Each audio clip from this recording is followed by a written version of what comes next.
eu sou Clara Menezes e esse é o canal Ao Avesso. Para introduzir o assunto dessa reportagem, preciso fazer você questionar algumas situações cotidianas. Quantas vezes você já ouviu alguém falar que uma menina é muito avançada para a idade? Quantas vezes você viu uma pessoa comentando sobre o corpo de uma criança, principalmente uma menina, de forma sexualizada? Esses questionamentos que fiz foram propostos para refletir sobre um assunto, que a sexualização infantil pode ocorrer com toda e qualquer criança. A organização não governamental Think Olga, que tem o objetivo de empoderar mulheres por meio do acesso à informação, criou um projeto chamado Meu Primeiro Assédio e apoiou uma criança que participou de uma edição do MasterChef e foi vítima de comentários sexuais nas redes sociais. A campanha estimulava mulheres a falarem sobre o primeiro assédio que sofreram. Os resultados eles foram alarmantes. A hashtag foi utilizada mais de 82 mil vezes nas redes sociais.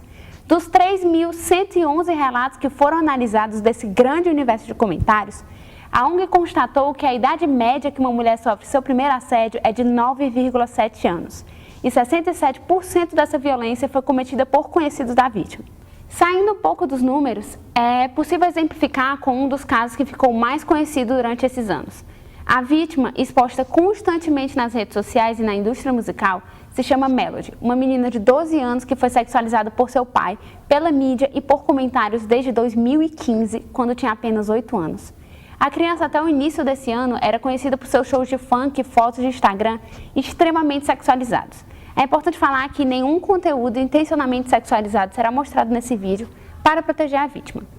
Muitas reportagens denunciavam o pai da Melody pela postura que tomava nas redes sociais. A situação só foi revertida quando o youtuber Felipe Neto se posicionou sobre o caso e afirmou que não iria ser parceiro da menina se medidas drásticas não fossem tomadas. Até hoje, depois da menina ter mudado seu posicionamento, ainda é possível constatar diversos comentários falando sobre o corpo e a aparência dela.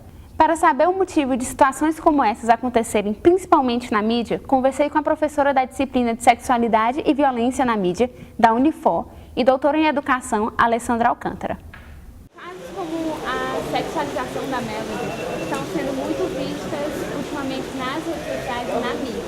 Como é que os meios de comunicação, os meios jornalísticos costumam tratar esse assunto?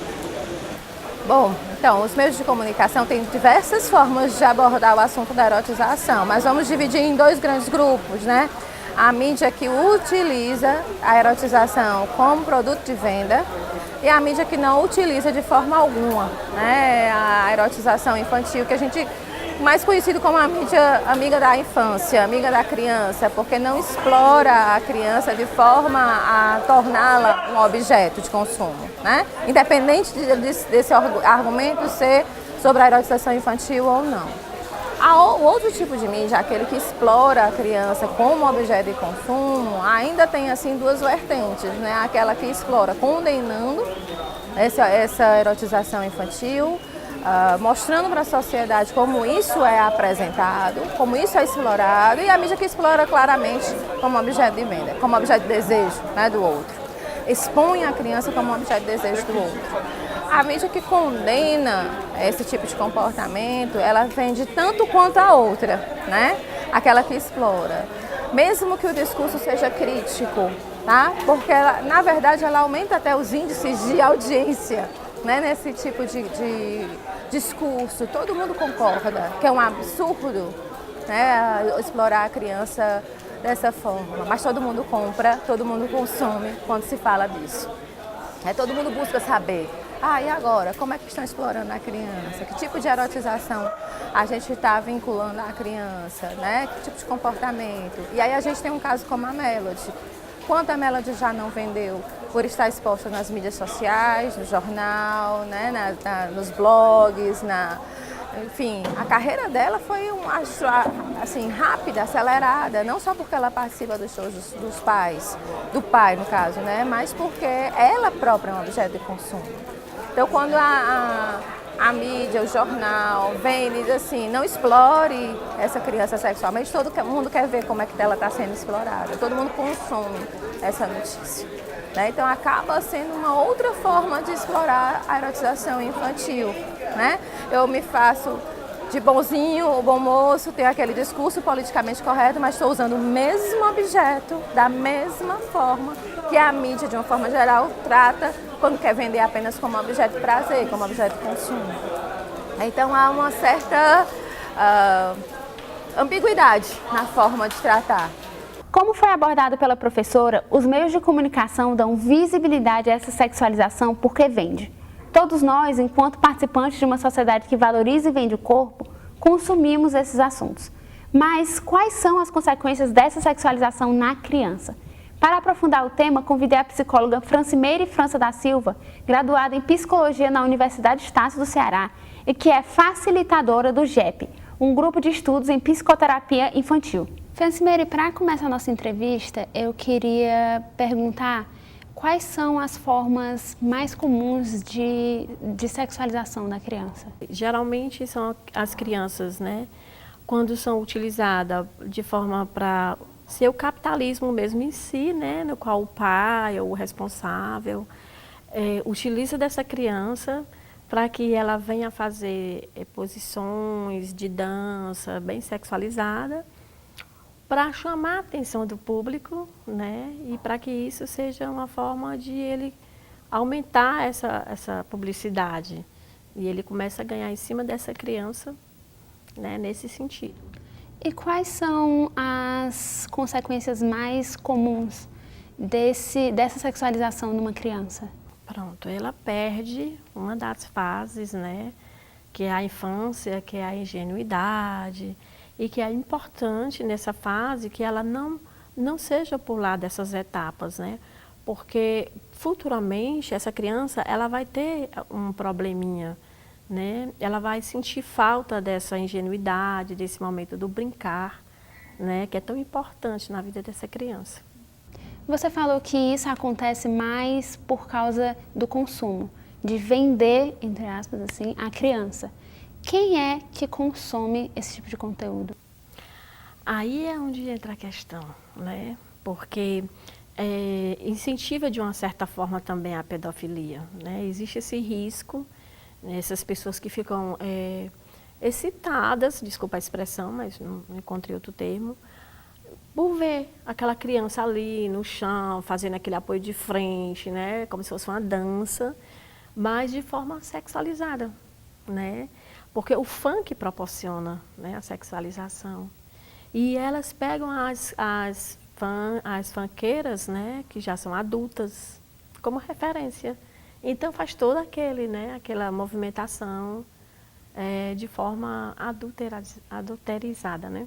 Você falou que em alguns casos quem é o culpado dessa sexualização são os pais, é a família. Se é a família que causa isso, quem é que protege a criança? Pois é, na verdade eu não gosto nem de dizer assim o culpado, né? Eu digo assim, em alguma situação os pais não conseguem fazer o acompanhamento, né, preciso. E por vários motivos, né? Trabalham, estudam, etc. E essa criança, de uma certa forma, hoje a maioria das crianças, elas utilizam muito dos dispositivos, né, de internet. E é a forma que até os pais encontram de, naquele momento, a criança ter alguma coisa para se ocupar, né? Quando não estiver na escola, está no computador, está no celular. E quando isso acontece, é que essas crianças vão absorvendo essas informações. Então, é nesse sentido que eu falo, né? Não é nem questão de responsabilidade só dos pais.